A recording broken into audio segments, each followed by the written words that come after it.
Sir, inutil ka po. I'm sorry to tell you. You guys are not doing anything. Akala ko ba mag-resign ka? Paano yan, sir? Yung hinamo kita dito noon na kapag naipa-down ko yung mga hindi nyo mapa-down for so many months and years, mag-resign ka. Sabi mo, we will comply. And then hinamo ko ulit yung boss mo, si DOH Secretary, na sabi ko, yung meron pa nga kayong produkto na 12 years na, hindi nyo mapa-down, ma-take down. Tsaka yung mga sa advisory, sabi ko, paano ko mapa-take down ko yan at hindi nyo mapa-take down? Sabi kay DOH Secretary Herbosa, would you ask Attorney Teston to resign? Sabi niya, yes. I was listening to his opening statement at natatawa ako. Kaya nga bumulong ko sa'yo, sabi ko, sinungaling. And I can prove that. Sabi niya, kukunti lang daw sila, but they're doing their best. But their best wasn't good enough. Example, pag mga multinational companies ang nag-a-apply for certificate product registration, ang bilis po ng approval.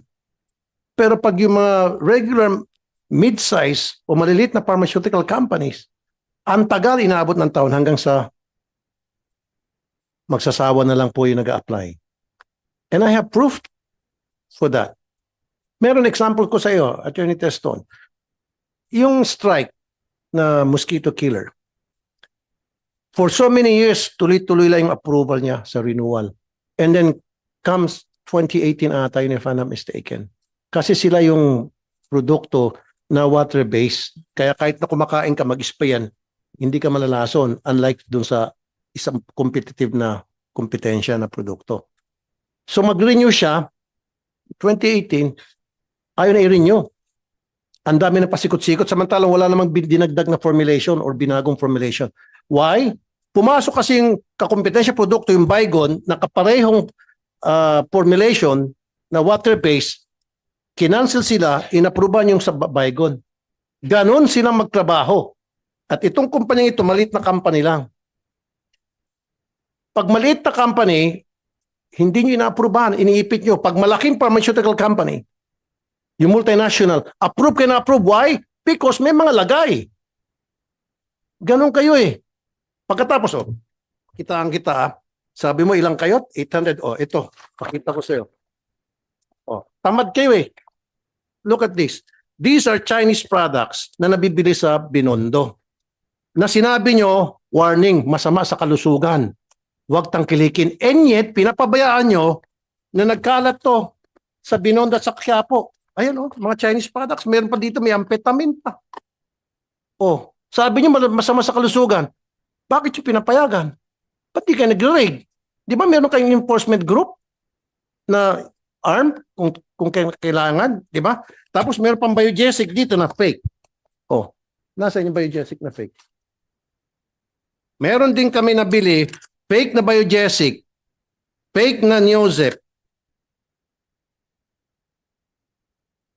and fake na Decolgen. Ayan. Alam nyo, Director General, itong mga fake na medicines, hindi natin alam kung anong formulation ito. Maring masama sa kalusugan to. Kung hindi man siguro effective, okay lang sana. Hindi tumatalab. Pero paano kung may side effect? Bakit hindi nyo po nahuhuli ito? Ba't kami? 800 ang tao nyo, kami ang tao ko, 2 lang ang tumutok dito, ang dami namin nagawa. Yung sinasabi nyong 1,000, 50,000 mga nakumpiska nyo, kung kami nga, milyonis na agad. 2 tao lang. Ano pa? Napa-down namin, na-flag down. Don't use that word na kulang kayo sa tao. O katulad yung sinabi ni Senator Erwin sa Palawan, since 2018, importante yun para sa libre dialysis sa probinsya. Hindi ma-approve-approvehan. Why? Kasi hindi kayo nakafocus doon. Kasi walang lagay yun eh. Kaya sinantabi nyo. Pero kung may mag-apply na malaking pharmaceutical companies, I bet you, approvehan nyo agad yun. Kung hindi pala tumawag si Sen. Erwin, tenga lang yun. It's either inutil, tamad, or nag-aantay ng lagay. Ganun lang po yun. You guys are not doing anything. Akala ko ba mag-resign ka? Paano yan, sir?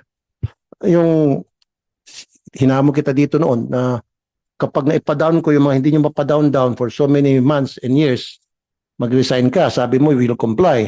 And then hinamon ko ulit yung boss mo, si DOH Secretary, na sabi ko, yung meron pa nga kayong produkto na 12 years na, hindi nyo mapa-down, ma-take down. Saka yung mga sa advisory, sabi ko, paano ko mapa-take down ko yan at hindi nyo mapa-take down? Sabi kay DOH Secretary Herbosa, would you ask Attorney Teston to resign? Sabi niya, yes. Sir, inutil ka po. I'm sorry to tell you. You're incompetent. At yan mismo, sinabi ng ARTA, kayo ang one of the most complaint agency. ARTA na po mismo nagsabi niyan. At dudugtungan ko. Dapat kayo, karamihan kayo sa management, magsi-resign na kayo. Inutil kayo eh. Wala kayong ginagawa kung hindi.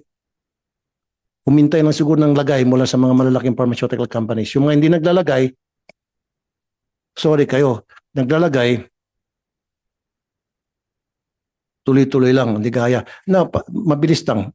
Bakit nakalusot ito mga fake na mga Decolgen, fake na Newsep? Alam niyo po ito? Ang dami ito sa mga sari-sari store, nagkalat. Halos lahat ng sari-sari store pinupuntahan namin. So kawawa pala itong mga pobre kasi yung mga iba, Madam Chair, hindi naman sila pupunta sa mga Mercury. Kung ano yung pinakamalapit, tindahan, sari-sari store, bili sila dyan. Tapos mas mura. Oh, yung pala fake. Oh, hindi pa delikado to. Tapos meron pa yung injection na supposed to be para sa diabetes, Ozempic. And then, ginagamit ngayon para pampapayat. Pero dapat yan with prescription kasi injection yun, Madam Chair eh.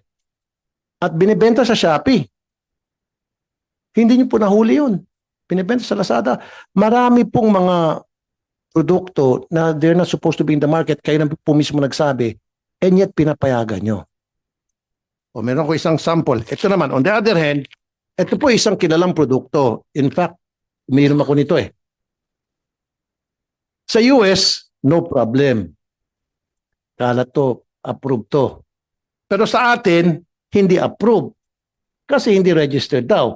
Now, ang tanong, is it because hindi ni-register ng supplier dito? O nag-aantay sila na i-register para may lagay? Diretsong salita. Huwag tayo magpaligoy-ligoy pa. Maraming mga produkto kami nabili na sinasabi nila, huwag tangkilikin kasi hindi naka-register. And yet, sa ibang bansa, approved. Sa Amerika, approved. Pero dito, hindi. Huwag daw tangkilikin kasi hindi registered. Nag-aantay siguro ng lagay, Madam Chair. Alam nyo, Attorney Teston, ang dami nyo pong kapalpakan sa FDA. Matagal na po itong reklamo. Hindi lang, sa bagay, hindi lang po kayo. Remember, before you, nasibak. Bakit nasibak? Dahil nga, inutil din. The guy before you, I'm not gonna mention his name kasi wala naman na siya. Isa ako sa nagpasibak doon. And then before pa, meron pa isang babae na FDA din, napasibak ko rin. Kasi inutil.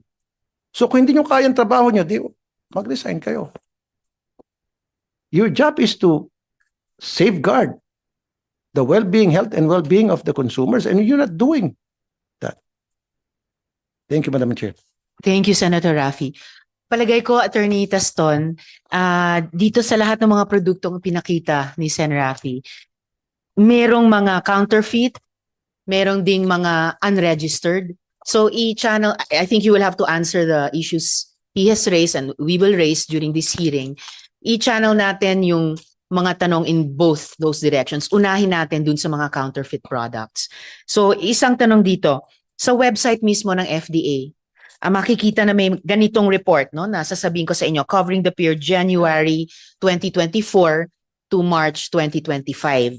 Seized counterfeit drug products, posible may kasama diyan dito, seized counterfeit products, may nakuha kayong in the value of 21,979,539 pesos.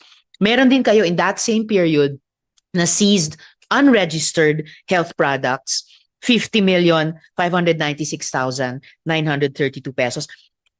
Saan po madalas nahuhuli itong mga, on the one hand, counterfeit products? Locally ba o imported? And following on that, I will ask baka si Attorney Ordonia, ano po yung nagiging ugnayan ninyo ng FDA at saka BOC sa pagpigil ng ganitong pagpasok ng mga counterfeit products? Pero una po, usually ba locally o imported yung mga counterfeit products, possibly including some presented earlier? Attorney Teston. Maraming salamat po, Madam Chairperson. Halo po siya ng local at saka imported po. Pero since ang Pilipinas po ay largely importing country, hindi lang po sa pharmaceutical product, pati po sa pagkain, cosmetics, and other health products. Marami rin po talagang imported health products po as defined under the charter of the FDA, which is RA 3720 as amended by RA 9711. So marami po talagang peddlers din po na nanggagaling po sa labas po ng bansa. At meron din po silang mga kasama dito na local distributor po, Madam Chairperson. Kung ganun ang kaso, so ano nga yung nagiging ugnayan nyo sa Bureau of Customs para mabawasan or ma-eliminate yung practice na ito na nakakapag-import ng mga counterfeit pala na pharmaceutical products na malamang pumapasok dyan sa bag na pinakita kanina? In terms po of border controls po, Madam Chairperson, meron pong in-issue po na, I think, if I'm not mistaken po, memorandum circular way back pa po nung administration ni President Aquino. And na what for- do those circulars mandate you and BOC to do together? Bago po i-release po ng Bureau of Customs sa border po of entry, dapat po kunin nila yung license to operate as importer-distributor. At hindi lang po dapat license to operate, dapat po yung produkto mismo, dapat meron po siyang market authorization o yung tinatawag po natin na Certificate of Product Registration. Pag na-present po ito ng isang importer sa border po natin, it will be enough for purposes of FDA clearance, it will be enough for the Bureau of Customs to release them, provided that they pay the appropriate tariffs, duties, and taxes po, Madam Chairperson. Okay, so matanong ko po si Attorney Ordonia. So sir, pag nakita nyo yung bag na ipinakita kanina, halo-halong mga produkto, malamang yung iba doon ay mga counterfeit pharmaceutical products. Gaano nyo kahigpit o gaano kahigpit na i-enforce ng customs, ng bureau na bago nyo i-release, mayroong license to operate, may market authorization, may certificate of product registration, ipepresenta sa inyo at kumaga isa-certify nyo sa FDA para mabawasan yung ganitong bag na inilabas kanina na malamang may counterfeit products na kahalo. Attorney. Good morning, Madam Chair. I confirm the statement of the FDA, Madam, and before releasing these items, we see to it that we verify the authenticity of the documents presented. And with respect to counterfeit products, we have this office in the Bureau, specifically the Intellectual Property Rights Division under the Customs Intelligence and Investigation Service. Our office is mainly with respect to the anti-illegal drugs. Yes, ma'am. I'll have follow-up questions about that, but Senator Erwin would like to interject. Yes, Madam Chair, mabilisan lamang po. Tanong ko po dito kay Attorney Teston, meron po bang mga sanction, kaparusahan pag nagbenta po isang kumpanya ng unregistered health products? Kasi parang wala because continuous po, di po ba? Kung meron po, ang tanong po natin, may napasara na ba o may nakulong na po ba kayo for selling unauthorized food supplements, Attorney? Maraming salamat po, Madam Chairperson, Your Honor. Meron po under Republic Act 9711 which amended RA 3720. Sa makatuwid po, Your Honors, Madam Chairperson, marami pong pending administrative cases sa FDA po. Nung huli po ako nag-check, I think kahapon po yata, nasa 3,000 po yung administrative case sa FDA involving violation of FDA Act of RA 3720 and 9711. Ang penalty po sa administrative cases is between 50,000 to 500,000 pesos po. Pero patungkol po doon sa may criminal cases po, ang criminal cases po kasi kadalasan po ginagawa po namin jointly with the law enforcement officers. Andyan po ang NBI, andyan po ang PNP. Pag meron pong operation, alam naman po natin na ang nagpa-file po ng kaso is yung kadalasan po LEAs o kung may complainant man, pina-file po siya sa may piskalya. and then nililitigate po siya sa korte. Ang tanong ko, Opo. attorney, lagi natin naririnig, may batas, may ganito. Yes. Napakababa naman palang penalty kahit sino kayang bayaran yan. May nakulong na ho ba kayo? May na-prosecute na po ba? May nakulong para nasampula, napasara? Parang wala pa po ako naririnig. Madam Chairperson, may Wala, I- wala. The answer is wala. I can attest to that. Wala. Salamat, Attorney and Senator Raffy. Sino yung nire-refer nyo na para sagutin yung tanong ni na Senator Erwin at mag-comment dun sa comment ni Senator Raffy? Madam Sino po ba? Chairperson, Attorney nandito po Taston. yung Deputy Director General ng Field Regulatory Operations Office who can answer Attorney that question po. Tabakin. Yes po. Tabakin, sir. Attorney Tabakin, sir. So, please address the questions of Senators Erwin and Raffy. Good morning, Madam Senator and Mr. Pero before that, pwede maka-interject, Madam Chair? With the With the indulgence of Senator Yeah, Erwin, quickly, Senator Raffy. related sa kanila. Related po, before Kasi Attorney ang Tabakin. pinapasa ni Attorney Teston sa NBI, sa PNP, hindi ni responsibility BOC. Kayo, kasi kayo yung FDA, kayo nagsasabi na illegal ito, mali itong gamot na ito, hindi ito dapat na nasa market. Kayo dapat ang tumututok sa kaso. So ang tanong talaga ni Sen. Erwin, meron na bang nakulong? Yun pakisagot. So, Attorney Tabakin, please. Based on available records, Your Honor, meron na hong mga nakasuhan at meron na hong yung nakulong po kasi wala dahil binayaran po kasi yung yung fine lang ho kasi yung naging penalty. Pero as to the nakasuhan, meron na hong nakasuhan from start. Ilan po yon, Attorney? Approximately po total, ma'am, from 2021 to 2025, ma'am, 100, ma'am, sorry, I wasn't able to capture the total, but from 2021, there were 193 reports, 2022, 357, 2023, 148, 2024, 105, and 2025, 169. Reports lang po yun, sir. Pero ang tanong Yes ni na po. Senators Erwin at Dun sa- Raffy, ilan ang kinasuhan batay sa reports na ito? Ma'am, let me extract lang po the records if you can give me a few minutes. Please do so within the hearing. Ang Senator tanong ko Erwin. din kasi habang hinahanap, hinalungkat mo yung records mo dyan, Attorney Tabakin, ang tanong ko po, ilan na po, okay, kung sinabi nyo, kinasuhan, anong nangyari po dito? Pinasaran nyo ba? Kasi parang continuous po, paulit-ulit lamang. Sabi nyo yung penalty maliit, kaya paulit-ulit lang din. 50,000 na pinakamalaki. Kulong, wala pang nakukulong, walang nasasampulan. Kalusugan po ng mga kababayan natin ang nakataya po dito. Hindi po kalusugan ng kung sino-sino. So, may problema ho talaga tayo. I mean, we really have, you have a problem. Kaya tanong ko po, may nakulong na ba? Wala pa pala kasi nagbabayad ng penalty. So pag nasita, nahuli, bayad ka lang ng penalty, okay na.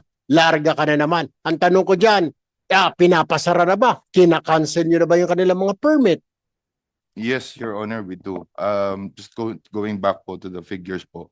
Ang convicted po under counterfeit medicine RA 8203 is tatlo na po. Tapos ang convicted under RA 9711, no, yun yung basehan ng kaso, 11 po.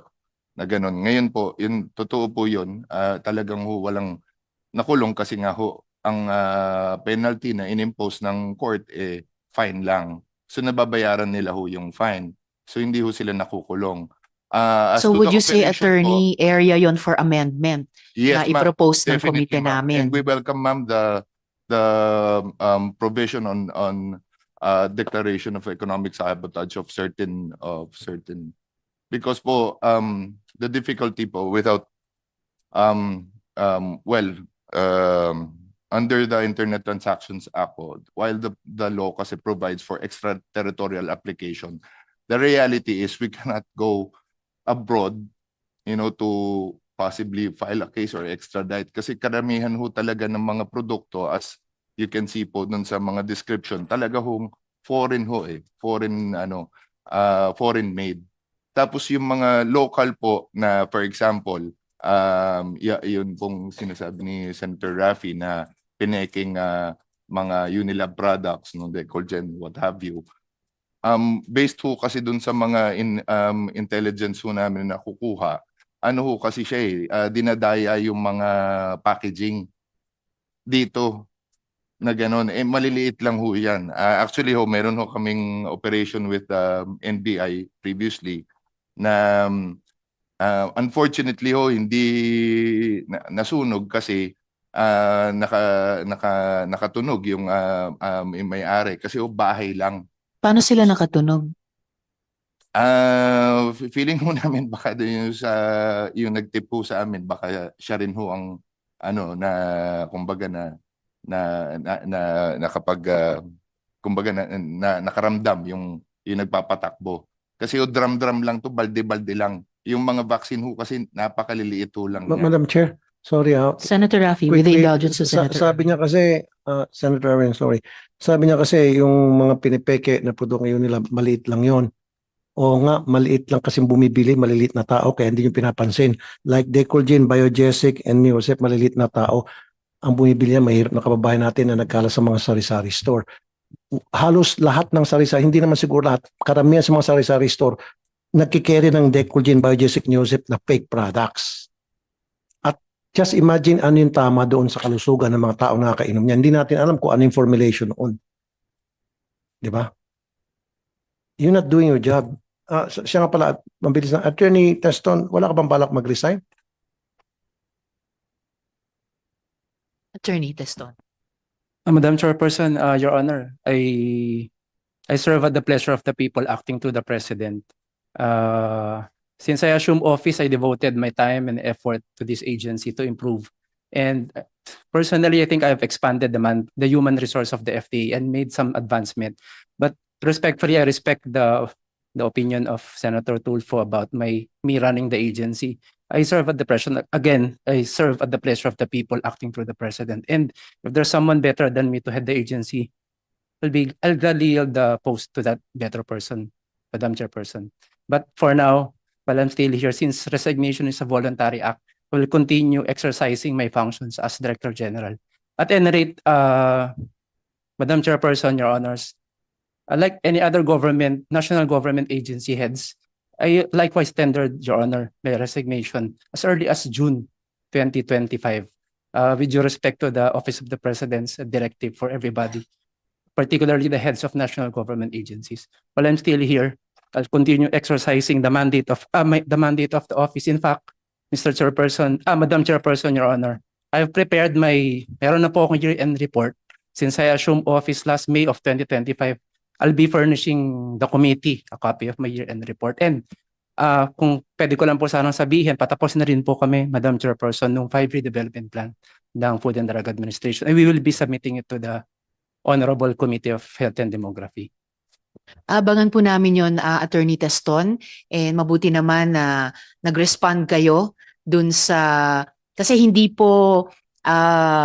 basta-basta lang nagre-raise ng question of resignation ang Senado. And the committee recognizes the seriousness with which pinipursue itong issues ni Senator Raffy. So mabuti at nagresponde kayo kahit papaano doon. So we will continue with the hearing, appreciating yung participation ng FDA. And at the proper time, no, I'm sure mariresolve yung particular na issue iyon. Senator Erwin, you still have the floor. Yes, Madam Chair, thank you.